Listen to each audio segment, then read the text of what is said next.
Vous avez 45 minutes pour réparer ce que nos ingénieurs militaires n'ont pas pu.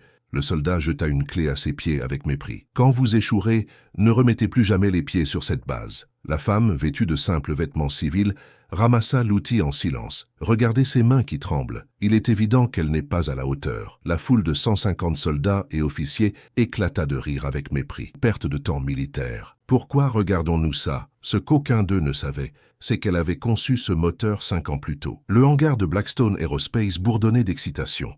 150 personnes remplissaient l'espace, ingénieurs, cadres et journalistes de toute l'industrie aéronautique.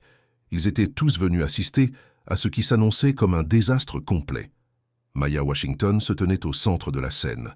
Cette femme noire de 35 ans portait un simple uniforme de femme de ménage, les mains légèrement tremblantes, tandis qu'elle fixait l'énorme moteur à réaction devant elle. Le moteur commercial BA2000 valait 4 millions de dollars et était en panne depuis 5 jours.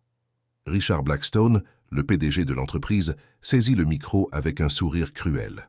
« Mesdames et messieurs, a-t-il annoncé, cette femme pense pouvoir rejoindre notre équipe d'élite d'ingénieurs aérospatiaux. Elle n'a ni diplôme, ni qualification, juste des rêves fous. » Il a jeté une clé à molette au pied de Maya. Le métal a frappé le sol en béton avec un bruit métallique. Vous avez 45 minutes pour réparer ce que nos meilleurs ingénieurs du MIT n'ont pas réussi à réparer en 5 jours. Si vous échouez, et vous échouerez, vous ne remettrez plus jamais les pieds dans cette entreprise. La foule éclata d'un rire cruel. Maya se baissa pour ramasser l'outil, les mains légèrement tremblantes.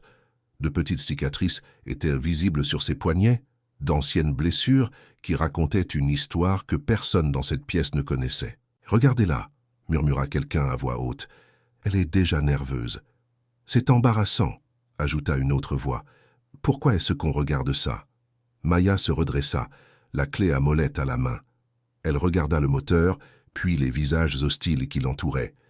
Ces gens avaient déjà décidé qu'elle échouerait. Ils ne voyaient en elle qu'une femme de ménage, rien de plus. Mais ce qu'ils ne savaient pas, c'est que Maya Washington avait autrefois été la star la plus brillante de l'ingénierie aérospatiale. 5 ans auparavant, elle avait révolutionné la technologie des moteurs à réaction. Elle avait été célébrée, honorée et respectée. Puis son monde s'était effondré.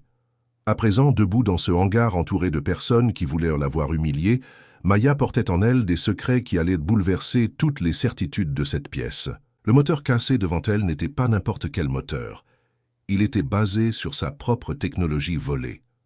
Alors que le compte à rebours commençait, Maya prit une profonde inspiration. Elle avait 45 minutes pour prouver sa valeur à des personnes qui avaient déjà pris leur décision. Mais surtout, elle avait 45 minutes pour affronter les fantômes de son passé. La foule s'installa dans les sièges, les téléphones prêts à enregistrer ce qu'elle pensait être l'échec le plus spectaculaire qu'elle ait jamais vu. Elle ne se doutait pas qu'elle était sur le point d'assister à quelque chose de complètement différent. Maya s'avança vers le moteur et son voyage vers la rédemption commença.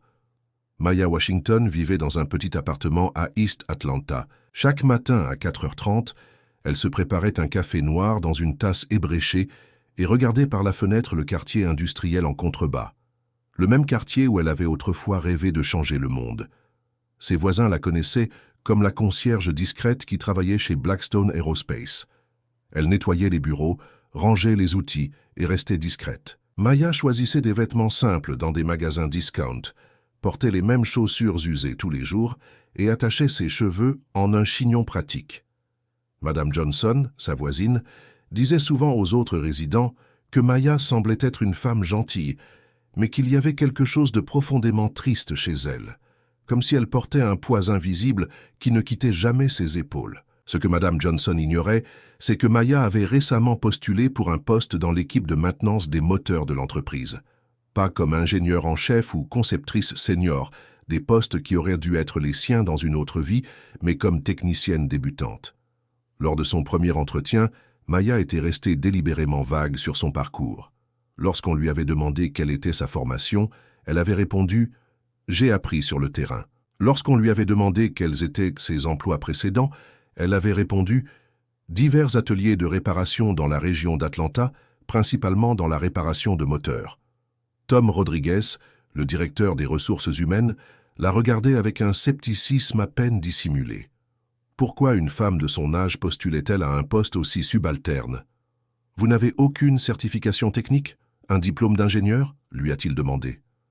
Maya a soutenu son regard. Parfois, la passion et l'expérience comptent plus que les diplômes. Mais le test pratique a révélé une toute autre réalité. La façon dont elle diagnostiquait des problèmes complexes sur les turbines rien qu'en écoutant. La façon dont ses doigts se déplaçaient sur les composants avec une aisance qui témoignait d'années d'expertise avancée. Elle a terminé l'évaluation technique en un tiers du temps imparti, trouvant des défauts que même des ingénieurs seniors avaient manqués. La nouvelle de cette femme mystérieuse, sans diplôme mais dotée de compétences inexplicables, s'est rapidement répandue dans le siège social de Blackstone. Richard Blackstone en a été informé et sa réaction a été immédiate et colérique. « Impossible », a-t-il déclaré lors de la réunion de direction du lundi. « Aucun agent d'entretien noir sans diplôme ne peut surpasser mes ingénieurs du MIT. » Sa fierté d'homme d'affaires ne pouvait l'accepter. Il ne pouvait l'accepter. Il a donc conçu ce test public, non pas pour évaluer équitablement les capacités de Maya, mais pour l'humilier publiquement et prouver que l'excellence en ingénierie n'appartenait qu'à ceux qui possédaient des diplômes prestigieux. Maya l'a compris dès qu'elle a reçu l'invitation.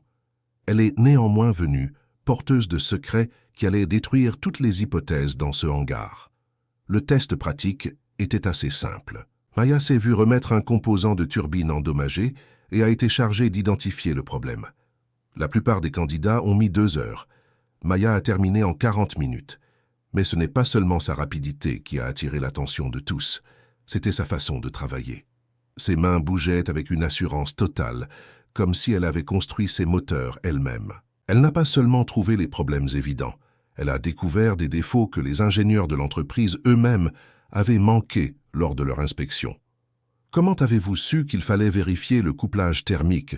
lui avait demandé Tom Rodriguez, sincèrement perplexe. Maya avait marqué une pause, réalisant qu'elle en avait trop dit. « L'expérience », avait-elle répondu simplement. On apprend à sentir quand quelque chose ne va pas. La vérité était bien plus compliquée.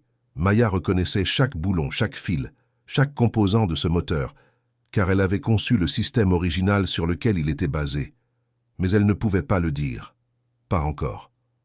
Après le test, les murmures ont envahi le département d'ingénierie. James Morrison, l'ingénieur en chef, était furieux. « Il est impossible qu'une femme de ménage en sache plus que nous sur nos moteurs », a-t-il déclaré à son équipe. Elle a dû obtenir de l'aide d'une manière ou d'une autre. Sarah Chen, la directrice de l'ingénierie, était plus curieuse qu'en colère. « Nous devrions peut-être examiner son parcours de plus près », a-t-elle suggéré lors d'une réunion du personnel.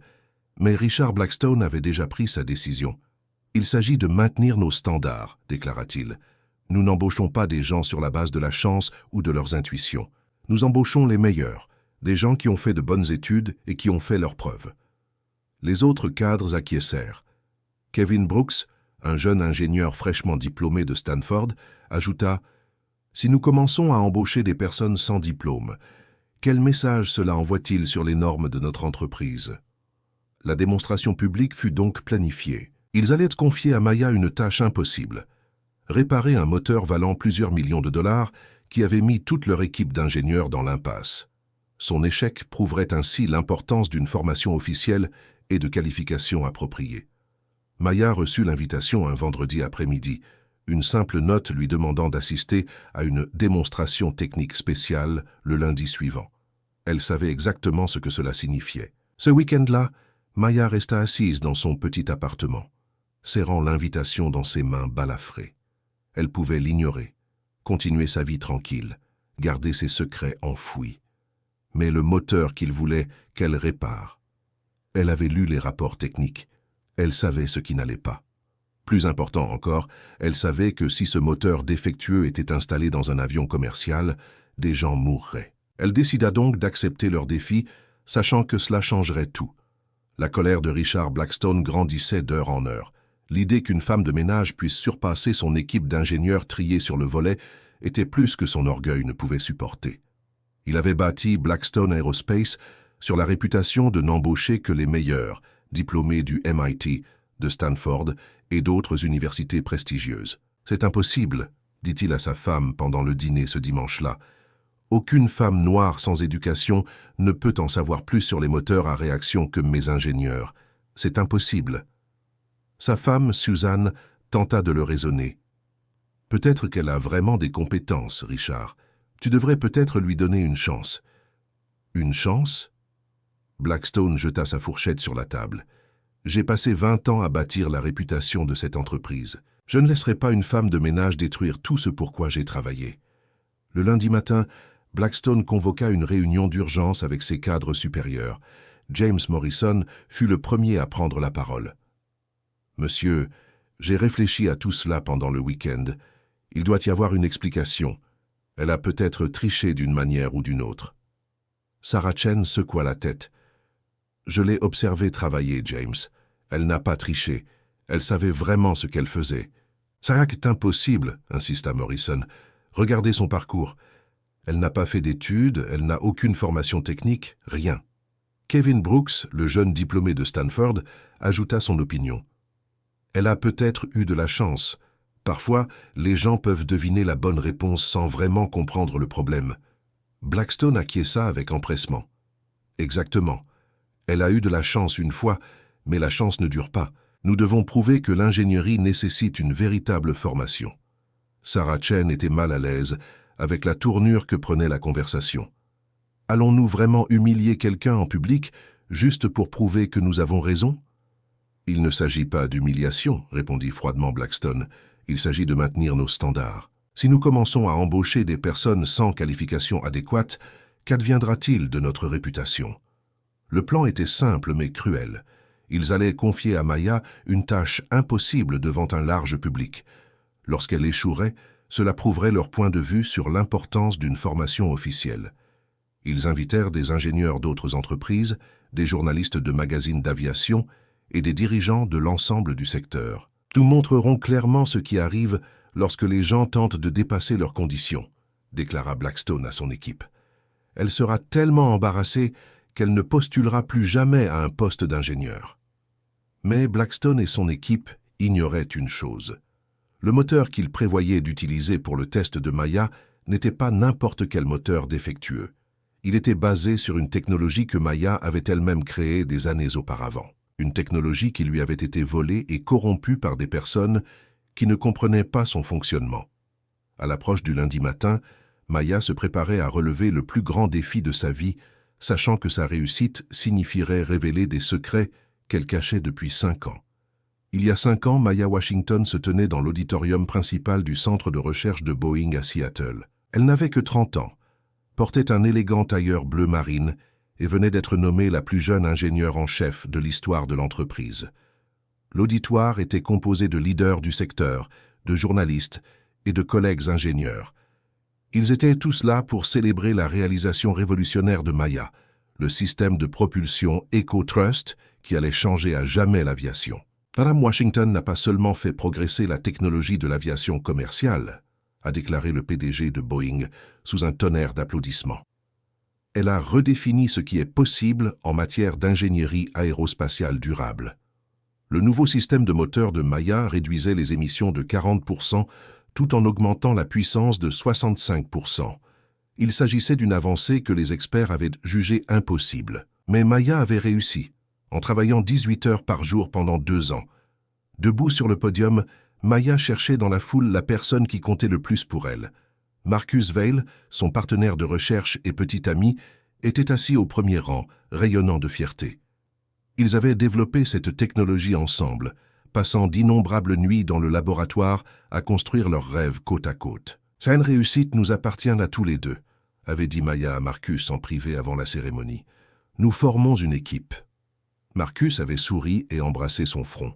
« C'est toi le génie, Maya. J'ai juste la chance d'être à tes côtés. » La semaine suivante, ils prévoyaient de déposer leur brevet commun. Le mois d'après, ils se marieraient lors d'une petite cérémonie en présence de leurs collègues de Boeing.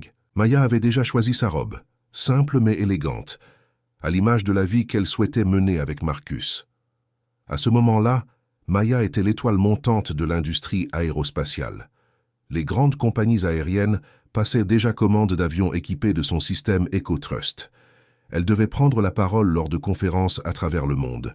Les offres d'emploi affluaient de toutes les grandes entreprises aérospatiales. Mais Maya ignorait quelque chose. Marcus avait prévu tout autre chose. Alors qu'elle rêvait de leur avenir ensemble, il s'apprêtait à détruire tout ce qu'elle avait construit. L'homme qu'elle aimait, l'homme à qui elle avait confié le travail de toute sa vie, était sur le point de la trahir, de la manière la plus dévastatrice qui soit. 3 jours après sa cérémonie triomphale, le monde parfait de Maya allait s'écrouler. La femme qui avait révolutionné l'ingénierie aérospatiale allait tout perdre. Sa carrière, sa réputation, son avenir et l'homme avec lequel elle pensait passer sa vie. Mais ce soir-là, à Seattle, entourée de célébrations et d'applaudissements, Maya Washington était au sommet du monde. 3 jours après la cérémonie, Maya retourna au laboratoire pour récupérer ses notes personnelles. Elle voulait tout organiser avant le dépôt de leur demande de brevet commun. Ce qu'elle y trouva changea sa vie à jamais.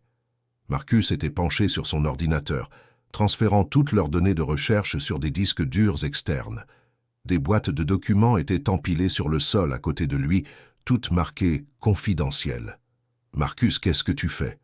La voix de Maya tremblait de confusion et d'une peur grandissante.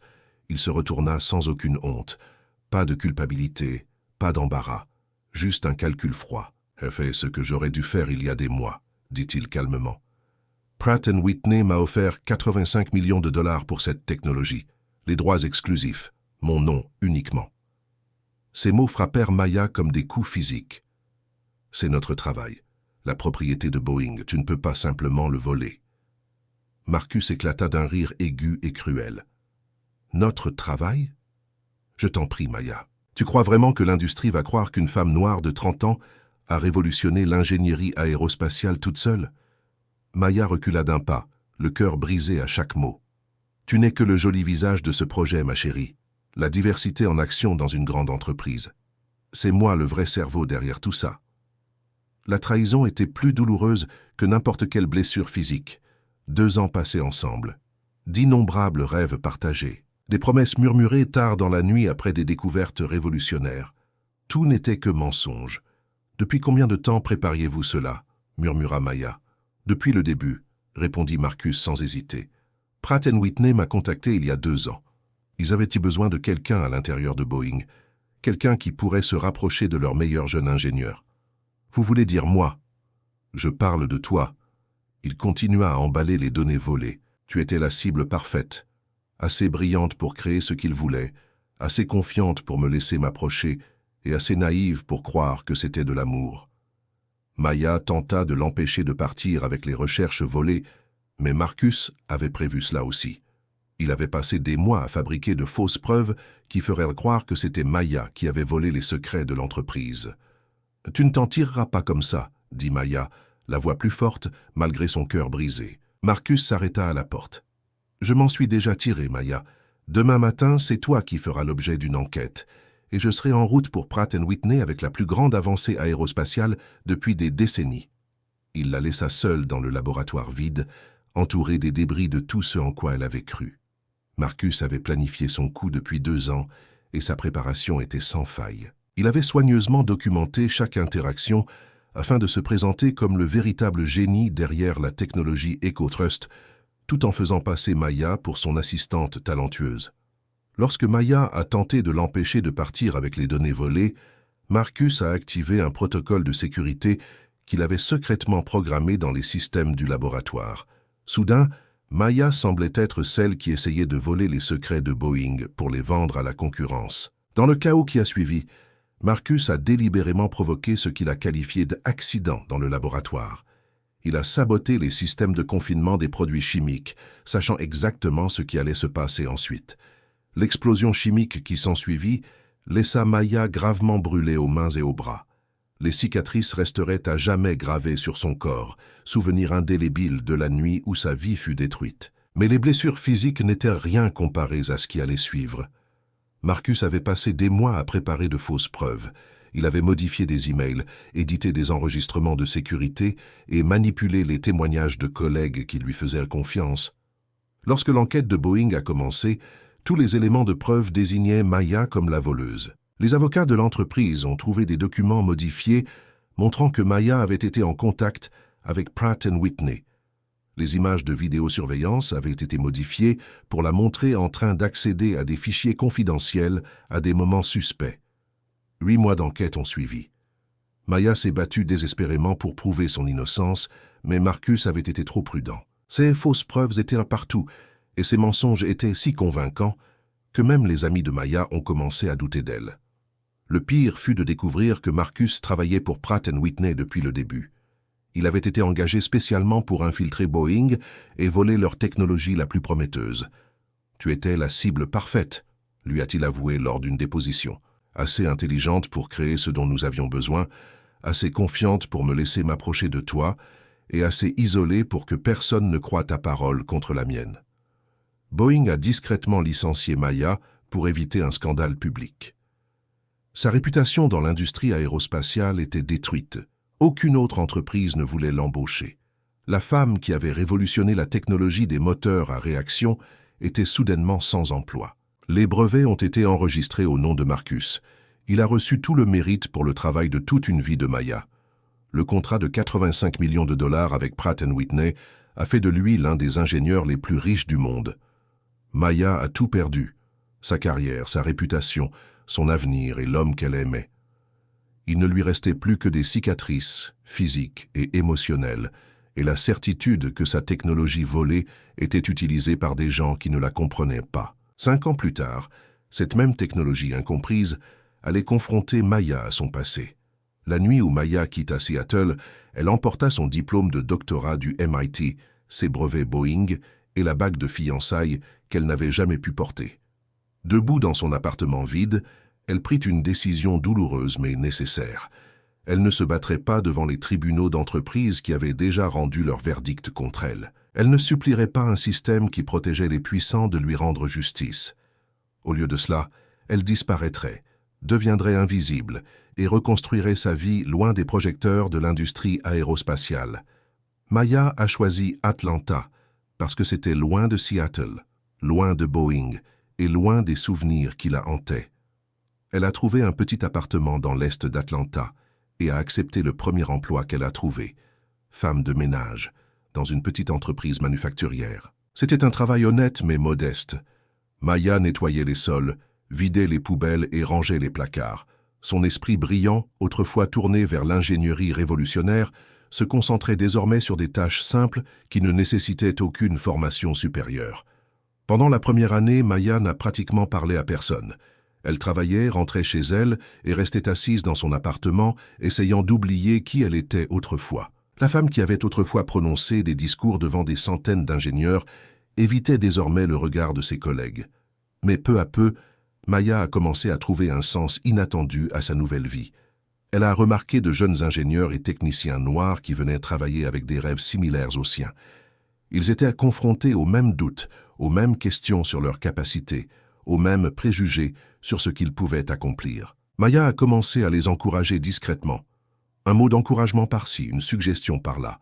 Elle les a aidés à se préparer aux entretiens techniques, leur a partagé des supports de cours et leur a rappelé que leur potentiel était illimité.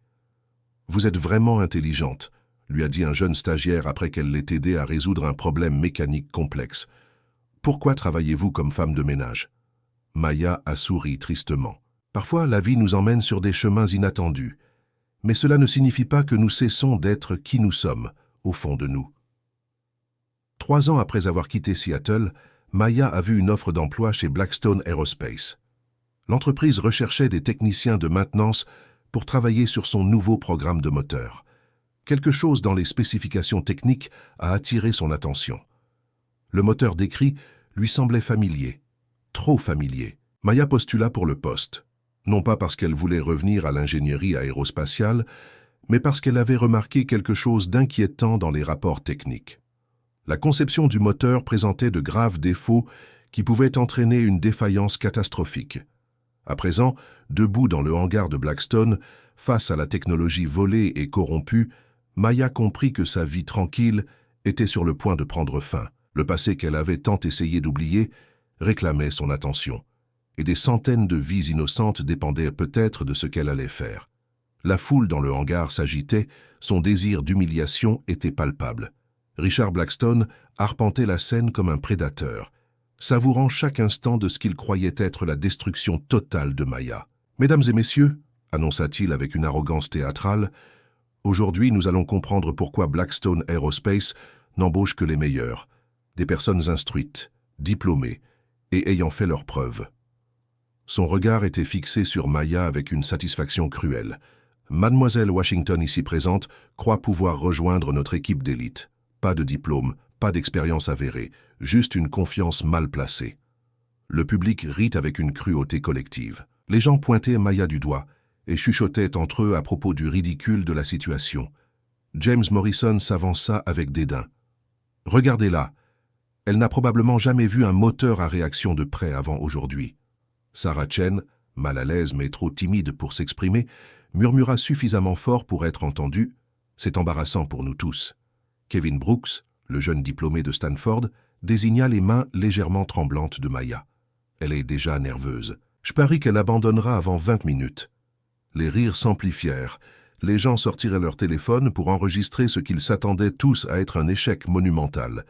Les journalistes spécialisés dans l'aviation prenaient des notes, préparant des gros titres sur cette femme délirante qui osait défier l'élite de l'ingénierie. « Le moteur BA2000 présente un défaut critique », poursuivit Blackstone, en désignant de manière théâtrale l'énorme moteur. « Mes meilleurs ingénieurs, tous diplômés d'universités prestigieuses, ont passé 5 jours à essayer de l'identifier. Mademoiselle Washington a 45 minutes. » Il fit une pause pour créer un effet dramatique, laissant le public prendre conscience de l'impossibilité de la tâche. Quand elle échouera, et elle échouera certainement, nous espérons que cela servira de leçon sur l'importance de connaître ses limites. Lorsque les doigts de Maya touchèrent la surface métallique froide, des souvenirs douloureux lui revinrent en mémoire. Les longues nuits passées chez Boeing, la joie pure de l'innovation, la passion qui l'avait poussé à révolutionner la propulsion aérospatiale, et les mains de Marcus guidant les siennes lorsqu'ils travaillaient ensemble. Le compte à rebours commença. Sarah Chen la nargua nerveusement. « Tu as besoin d'un mode d'emploi où on appelle un vrai ingénieur ?» La foule éclata de rire, mais Maya avait déjà commencé son examen systématique. Ce qu'elle découvrit la glaça d'effroi. Ce n'était pas seulement similaire à sa conception originale de l'EcoThrust, c'était une version grotesquement corrompue de sa technologie, modifiée par des ingénieurs qui n'en comprenaient manifestement pas les principes fondamentaux. Le taux de compression était dangereusement déséquilibré. Les systèmes de refroidissement étaient mal conçus. Dans des conditions de vol normales, ce moteur subirait une surchauffe catastrophique. Des gens allaient mourir. « Il reste 30 minutes, » annonça Blackstone avec une joie sadique. « Peut-être devrions-nous expliquer où se trouve l'entrée d'air. » Les rires remplirent le hangar. Les téléphones continuèrent d'enregistrer, mais l'esprit de Maya était occupé à effectuer des calculs complexes, identifiant chaque défaut mortel du système. Elle pouvait révéler la vérité immédiatement, révéler sa véritable identité, expliquer exactement ce que représentait ce moteur. Mais en regardant les visages avides de son échec, elle comprit qu'il ne la croirait jamais. Pas sans une preuve irréfutable de connaissance qu'aucun concierge ne devrait posséder.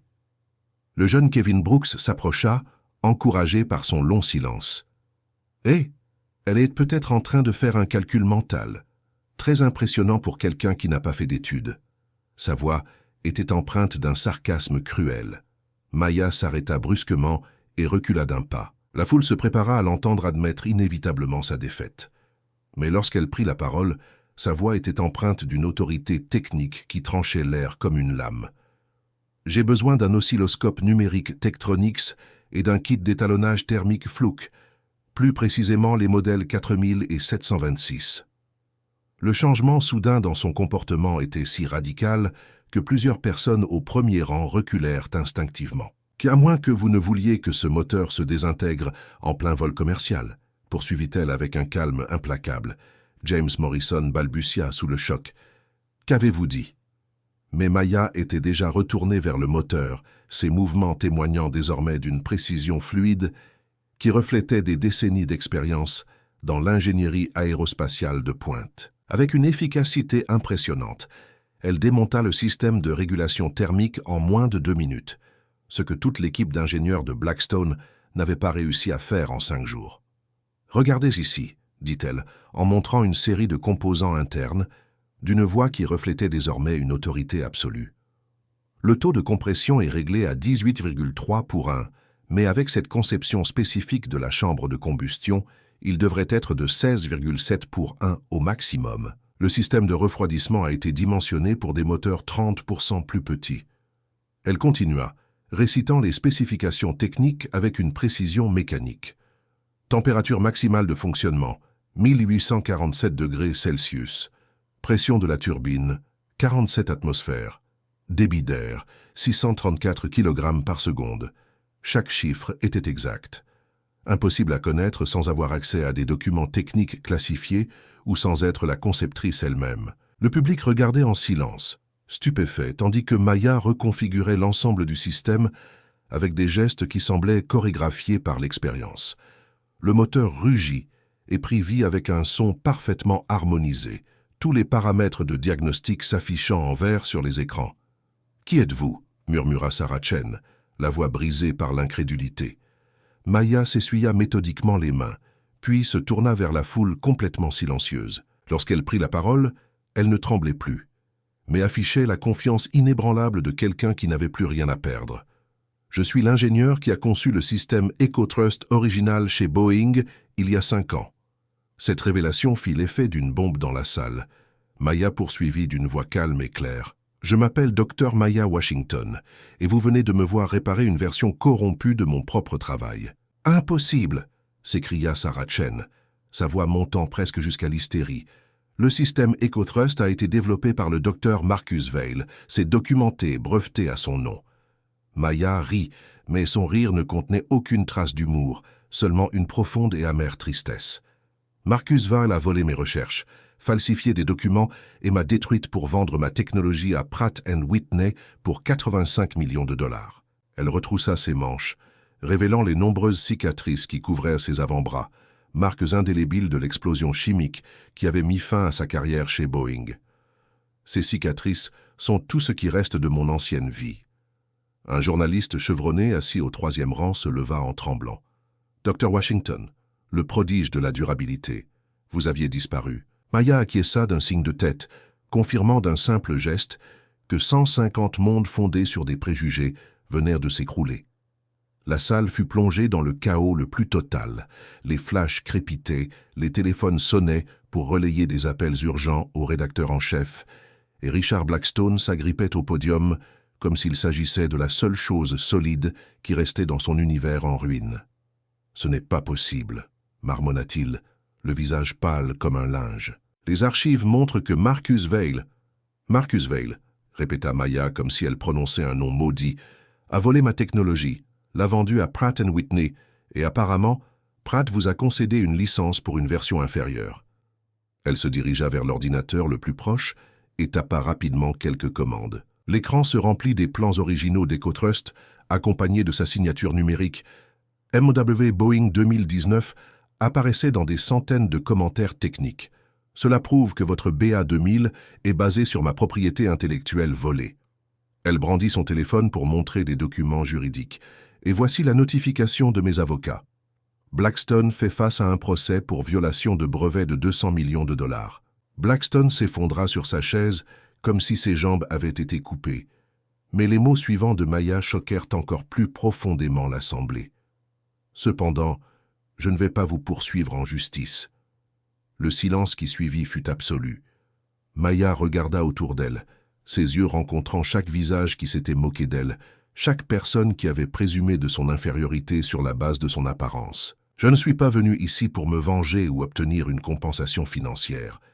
Je suis venu parce que j'ai constaté que ma technologie était mal mise en œuvre, d'une manière qui pourrait tuer des centaines de passagers innocents. Elle fit une pause, laissant le poids de ses mots s'imprégner dans l'esprit de ses auditeurs. C'est cela, et uniquement cela, qui m'a amené ici aujourd'hui. Maya s'avança jusqu'à se tenir directement devant Richard Blackstone, qui semblait avoir vieilli d'une décennie en quelques minutes. Sa voix était calme, mais elle portait le poids de la vérité absolue. Le moteur est réparé et sûr. Mes honoraires de consultante s'élèveront à $1 le prix d'une tasse de café, parce que l'excellence en ingénierie ne devrait jamais être mesurée par des diplômes accrochés au mur, la couleur de la peau ou le sexe, mais uniquement par la capacité à protéger des vies humaines. Elle se tourna vers l'Assemblée pour s'adresser une dernière fois à l'ensemble de la salle. « Vous m'avez demandé qui j'étais. Je suis quelqu'un qui croit que le génie ne réside pas dans des diplômes encadrés ou dans les circonstances de la naissance. Il réside dans une passion sans limite, un dévouement absolu et le courage de persévérer quand le monde entier vous dit que vous n'êtes pas à la hauteur. » James Morrison retrouva enfin la voix. « Mais comment avez-vous fini ici ?» Comme femme de ménage, le visage de Maya s'assombrit, mais sa détermination resta intacte. Marcus Valle ne s'est pas contenté de voler ma technologie. Il a systématiquement détruit ma réputation, falsifié des preuves pour me faire passer pour la voleuse et provoqué une explosion chimique qui m'a laissé ces cicatrices permanentes sur les bras. Elle a levé ses mains balafrées pour que tout le monde puisse les voir. Boeing m'a licencié discrètement pour éviter le scandale. Aucune autre entreprise aérospatiale ne voulait m'embaucher. La femme qui a révolutionné la technologie des moteurs à réaction est devenue inemployable du jour au lendemain. Sarah Chen a parlé doucement, la honte perceptible dans sa voix. « Nous n'en avions aucune idée. »« Bien sûr que non, » répondit Maya sans amertume. « Vous avez vu une femme noire en uniforme de femme de ménage et vous avez tiré des conclusions hâtives. Mais c'est exactement le problème dans ce secteur. On juge les gens sur leur apparence plutôt que sur leurs compétences. » Kevin Brooks, le jeune diplômé de Stanford, avait l'air perplexe. « Mais pourquoi n'avez-vous dit à personne qui vous étiez vraiment ?» Maya sourit tristement. « M'auriez-vous cru ? Si j'étais entré dans votre bureau il y a 5 ans et que je vous avais dit que j'étais la véritable créatrice du système EcoTrust, m'auriez-vous écouté ?» La salle est devenue silencieuse, car tout le monde connaissait la réponse. J'ai préféré disparaître plutôt que de lutter contre un système qui protège les puissants et détruit les plus vulnérables. J'ai trouvé la paix dans un travail simple, en aidant de jeunes ingénieurs qui me rappelaient moi-même. Elle a ramassé son simple sac en toile et s'est dirigée vers la sortie. Mais quand j'ai vu ma propre technologie être corrompue d'une manière qui pouvait tuer des innocents, je n'ai plus pu me taire.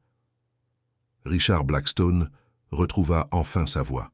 « Dr. Washington, nous... » Maya s'arrêta et se retourna vers lui avec compassion plutôt qu'avec colère. « Monsieur Blackstone, vous avez des ingénieurs brillants dans votre équipe, mais le génie se présente sous de nombreuses formes et provient de nombreux horizons. Ne laissez pas les préjugés vous aveugler au talent. » Elle s'arrêta à la porte, se retournant une dernière fois pour faire face à la salle remplie de personnes qui venaient d'apprendre une leçon dévastatrice sur leurs propres préjugés. « Quelqu'un m'a un jour traité de jolie figure, sans substance. Mais j'ai appris que la vraie beauté réside dans l'intégrité, et que l'intégrité signifie faire ce qui est juste même quand personne ne regarde, ou quand tout le monde regarde, pour les mauvaises raisons. » Alors que Maya se dirigeait vers la sortie, le hangar resta plongé dans un silence stupéfait. Le poids de ce qui venait de se passer commençait lentement à peser sur tous les esprits. Richard Blackstone était assis sur sa chaise, fixant le moteur qui fonctionnait parfaitement et qui avait déconcerté toute son équipe d'ingénieurs. La femme qu'il avait tenté d'humilier publiquement venait de sauver son entreprise d'un procès catastrophique et de centaines de morts potentielles. « Monsieur ?» demanda James Morrison en s'approchant prudemment. « Que faisons-nous maintenant ?» Blackstone leva les yeux, le regard vide. « Nous venons d'assister à la plus brillante démonstration d'ingénierie de l'histoire de cette entreprise, et nous avons traité l'ingénieur comme une moins que rien. » Sarah Chen examinait les données techniques sur sa tablette, les mains légèrement tremblantes. « Ces modifications sont parfaites, tous ces calculs sont exacts. Elle n'a pas seulement réparé le moteur, elle l'a amélioré au-delà de nos spécifications initiales. » Kevin Brooks, le jeune diplômé de Stanford, avait l'air dévasté. « Je n'arrive pas à croire que nous nous sommes moqués d'elle. Elle est plus qualifiée que n'importe lequel d'entre nous. » Les journalistes passaient frénétiquement des coups de fil, essayant de joindre leur rédacteur en chef pour leur raconter le scoop de leur carrière. L'industrie aérospatiale parlerait de cette journée pendant des années. Le docteur Patricia Williams, une ingénieure noire âgée qui avait été invitée, se leva lentement. « Je travaille dans cette industrie depuis 40 ans, dit-elle à l'Assemblée, et je n'ai jamais rien vu de tel. » Elle regarda Blackstone droit dans les yeux. « Cette femme a sauvé votre entreprise et potentiellement des centaines de vies, et elle l'a fait avec plus de grâce et de dignité que vous ne le méritez. Tom Rodriguez, du service des ressources humaines, évaluait silencieusement les dégâts. Monsieur, nous devons réfléchir aux implications juridiques. Si la nouvelle se répand sur la façon dont nous l'avons traitée, la nouvelle se répandra, l'interrompit Blackstone. Il y a 150 témoins et une douzaine de journalistes dans cette salle. L'un des journalistes spécialisés dans l'aviation s'approcha du podium. Monsieur Blackstone, avez-vous un commentaire à faire sur ce qui vient de se passer? Blackstone se leva lentement, paraissant plus âgé que son âge. Le docteur Maya Washington est l'ingénieur le plus brillant que j'ai jamais rencontré. Ce qui s'est passé ici aujourd'hui est une leçon sur le danger de juger les gens sur leur apparence plutôt que sur leur capacité. Il fit une pause, cherchant ses mots. Blackstone Aerospace a échoué aujourd'hui. Pas techniquement, mais moralement. Nous avons laissé nos préjugés nous aveugler et nous empêcher de voir un talent exceptionnel. À l'extérieur du hangar, Maya resta assise dans sa vieille voiture pendant quelques minutes, essayant de comprendre ce qui venait de se passer. Pendant 5 ans, elle avait mené une vie tranquille, aidant les autres tout en cachant sa véritable identité. À présent, tout allait changer. Son téléphone vibra, signalant l'arrivée d'un SMS provenant d'un numéro inconnu. « Dr. Washington, ici le Dr. Patricia Williams. J'étais dans le public aujourd'hui. Boeing aimerait discuter de votre retour dans l'industrie. Seriez-vous intéressé ?» Maya fixa le message pendant un long moment, puis répondit « Merci, mais je ne suis pas encore prête. J'ai du travail à terminer ici. » Elle démarra sa voiture et retourna à son petit appartement, sachant que le lendemain lui apporterait de nouveaux défis, mais aussi de nouvelles opportunités de faire la différence. En quelques heures, les vidéos de la démonstration de Maya se sont répandues sur Internet. Le hashtag #ShromMayaWashington était en tête des tendances mondiales. Les grands médias qualifiaient cet événement de moment le plus important de l'histoire de l'aérospatiale. Au siège de Boeing à Seattle, le PDG David Chen a convoqué une réunion d'urgence. « Trouvez Marcus Vail », a-t-il ordonné à son équipe juridique. « Je veux tout savoir sur ce qu'il a fait au Dr. Washington. » L'enquête qui a suivi a révélé toute l'étendue de la trahison de Marcus. Les avocats de Boeing ont découvert des documents modifiés, des témoignages falsifiés et des preuves d'espionnage industriel qui avaient été dissimulés pendant 5 ans. Marcus Vail, qui travaillait désormais comme vice-président senior chez Pratt & Whitney, a reçu un appel de son avocat. « Marcus, nous devons parler. Boeing rouvre l'affaire Washington et dispose de nouvelles preuves. » Chez Blackstone Aerospace, Richard Blackstone convoqua une réunion générale. « Ce qui s'est passé hier est inexcusable, » déclara-t-il à ses employés. « Nous avons laissé nos préjugés nous aveugler et nous empêcher de reconnaître un talent exceptionnel. À partir d'aujourd'hui, cette entreprise va changer. » Il annonça de nouvelles pratiques de recrutement qui mettraient l'accent sur les compétences plutôt que sur les diplômes. « Nous recruterons activement des ingénieurs de tous horizons et nous les jugerons uniquement sur leurs compétences. » Sarah Chen a été promue à la tête de la nouvelle initiative pour la diversité et l'inclusion. Sa première action a été de contacter directement Maya. « Dr. Washington, je sais que je n'ai pas le droit de vous le demander, mais accepteriez-vous de nous conseiller? Nous avons besoin de quelqu'un pour nous aider à identifier et à former les talents que nous risquons de négliger. » La réponse de Maya a été simple. « Je vais y réfléchir. » Kevin Brooks, le jeune diplômé de Stanford, a remis sa démission. « Je ne peux pas continuer à travailler pour une entreprise qui traite les gens comme nous avons traité le Dr. Washington », a-t-il écrit dans sa lettre. Blackstone l'a personnellement rappelé. « Kevin, nous avons besoin de personnes comme vous qui reconnaissent nos erreurs. Restez et aidez-nous à faire mieux. » Au MIT, l'ancien professeur du Dr. Washington, le Dr. Robert Martinez, regardait les informations dans son bureau. « J'ai toujours su que Maya était spéciale, » a-t-il déclaré à un collègue. « Mais je n'aurais jamais imaginé qu'elle serait victime d'une telle injustice. » Il a immédiatement créé une bourse d'études au nom de Maya, destinée à soutenir les étudiants issus de minorités sous-représentées dans le domaine de l'ingénierie aérospatiale. Le changement le plus significatif est venu de la Federal Aviation Administration. Elle a annoncé de nouvelles réglementations obligeant toutes les entreprises aérospatiales à fournir une documentation détaillée sur leur processus de recrutement et d'évaluation. L'affaire Washington nous a montré que les préjugés dans l'ingénierie peuvent littéralement être une question de vie ou de mort. a déclaré Jennifer Roberts, administratrice de la FAA. Pendant ce temps, Maya poursuivait son travail discret chez Blackstone. Elle avait repris ses fonctions d'agent d'entretien, mais les jeunes ingénieurs venaient désormais la voir pour lui demander conseils et orientation. « Dr. Washington, » lui a dit une jeune ingénieure noire, « j'ai du mal à avoir confiance en moi. Tout le monde remet en question mes capacités. » Maya lui a souri chaleureusement. « Je comprends ce que vous ressentez, mais n'oubliez pas, votre valeur ne dépend pas de l'opinion des autres, elle dépend de votre dévouement à faire ce qui est juste. » L'industrie était en train de changer grâce au courage de Maya, mais son véritable impact se mesurait dans la vie des personnes qu'elle touchait chaque jour. 6 mois après la démonstration, Maya reçut un appel qui allait tout changer. Marcus Vail avait été arrêté pour espionnage industriel et fraude. Le FBI avait trouvé des preuves de son vol systématique de la propriété intellectuelle de Boeing.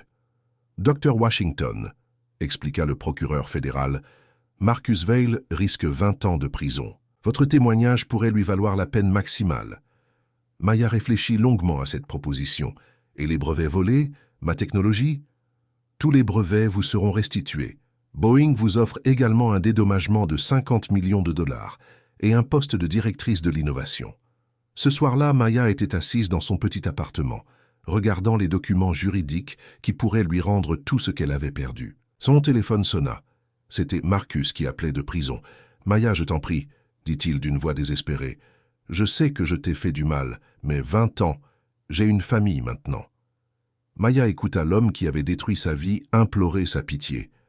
Lorsqu'il eut terminé, elle répondit doucement « Marcus, tu n'as pas seulement volé mon travail, tu m'as volé 5 ans de ma vie et tu as failli causer la mort d'innocents. » « Je sais, mais s'il te plaît. » « Cependant, continua Maya, je ne témoignerai pas contre toi. » Marcus resta silencieux, choqué par sa clémence inattendue. « J'ai appris que la vengeance ne guérit pas les blessures. Seul le pardon peut le faire. Tu devras assumer les conséquences de tes actes, mais je ne serai pas celle qui détruira ta famille. » Le lendemain, Maya rencontra les dirigeants de Boeing. « J'apprécie votre offre, leur dit-elle, mais je ne suis pas prête à reprendre une vie dans une grande entreprise. Que voulez-vous faire ?» demanda le PDG. Maya sourit. « Je veux créer une fondation, un lieu où de jeunes ingénieurs de tous horizons pourront apprendre, s'épanouir et innover sans crainte de discrimination. » « Boeing la financera, » dit-il immédiatement, « tout ce dont vous aurez besoin. » 6 mois plus tard, la fondation Maya Washington pour l'innovation aérospatiale ouvrait ses portes à Atlanta. Le bâtiment abritait des laboratoires, des salles de classe et des ateliers à la pointe de la technologie où de jeunes ingénieurs prometteurs pouvaient poursuivre leurs rêves. Maya se tenait dans le laboratoire principal, observant divers groupes d'étudiants travailler sur des projets révolutionnaires. Une jeune femme latino-américaine concevait des moteurs de fusée durables. Un homme noir, originaire d'une région rurale de Géorgie, développait de nouveaux matériaux pour les engins spatiaux. Une femme d'origine asiatique travaillait sur des systèmes de propulsion avancés. « Dr. Washington » s'approcha l'un de ses étudiants. « Je viens d'être accepté au programme d'études supérieures du MIT. » Maya le serra fièrement dans ses bras. « Je suis très fier de toi. N'oublie pas que le succès ne consiste pas à prouver que les autres ont tort. Il s'agit de prouver que tu as raison. » Alors que le soleil se couchait sur Atlanta, Maya repensa à son parcours. Elle avait tout perdu et trouvé quelque chose de mieux, la capacité de changer des vies et de créer des opportunités pour les autres. La devise de la Fondation, affichée bien en évidence dans le hall, disait « L'excellence n'a ni couleur, ni sexe, ni origine. Elle ne nécessite que du courage, du dévouement et la volonté de ne jamais abandonner. » Maya Washington avait trouvé sa véritable vocation et celle-ci était plus épanouissante que n'importe quel poste dans une entreprise.